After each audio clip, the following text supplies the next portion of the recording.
So what's up, guys? Today I'm going to be talking about the whole next gen debate that we have here going on between the Xbox One and the PS4, and how I feel about it. I think Microsoft, if you don't know, just recently announced that they're doing a whole complete 180 around their used game policy, which was, once you bought a game, it was locked on your account. You can't retail it. I mean, you can't sell it back to retailers. You can't trade it to a friend, which was dumb. And then the always online account, the always online.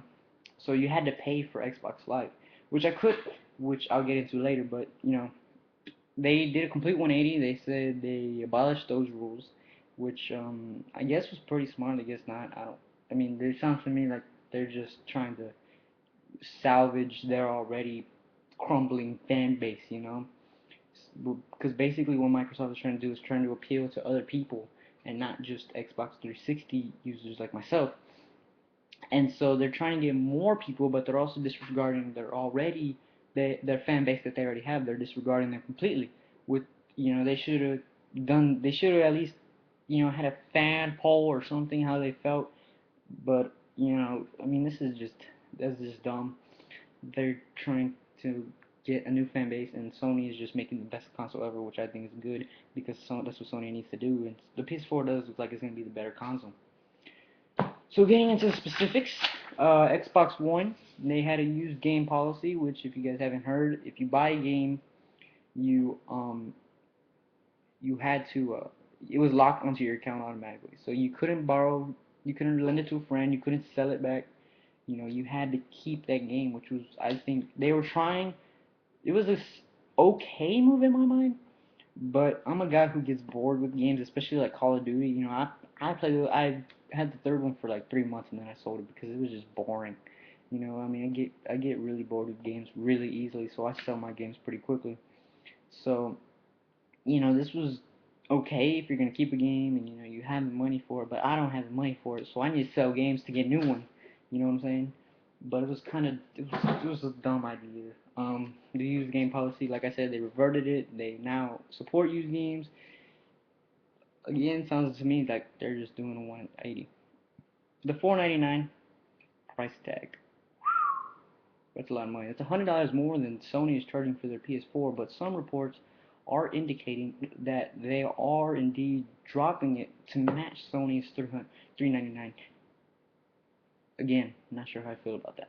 And then there was the always on where you had to pay for Xbox Live, and you had to have you had the internet connection to play the game, which was kind of dumb. But like I said, I mean, it would make sense because they're trying to get more money, but dumb, dumb, dumb, dumb, dumb, dumb, dumb, dumb, dumb.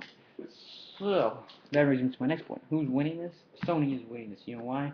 Cheaper prices and a bigger fan base, and appealing to their fan base. Like I said before, Sony is trying to make the best console ever, and they're succeeding with the PS4. The PS4 is going to be so freaking sweet, which is why they didn't show the console, because they didn't know what they were going to release and what policies they were going to have, which is exactly why. Like I said before, exactly why they didn't show their console at their press conference in just games, because people are more interested in games, like myself, than the hardware. If Sony wouldn't, I mean, if Microsoft wouldn't have said anything about the used game policy and the always on policy, then I probably would have bought the Xbox One, because I like the Xbox. I like Microsoft. I like how they're doing things.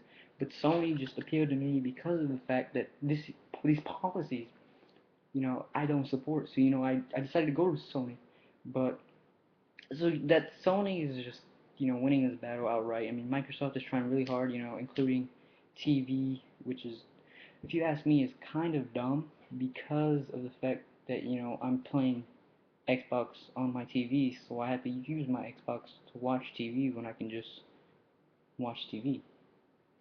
Anybody else a little weirded about that? I am too. It's just dumb, basically dumb. I don't understand why we have to have HBO on Xbox when I can just input and go to TV.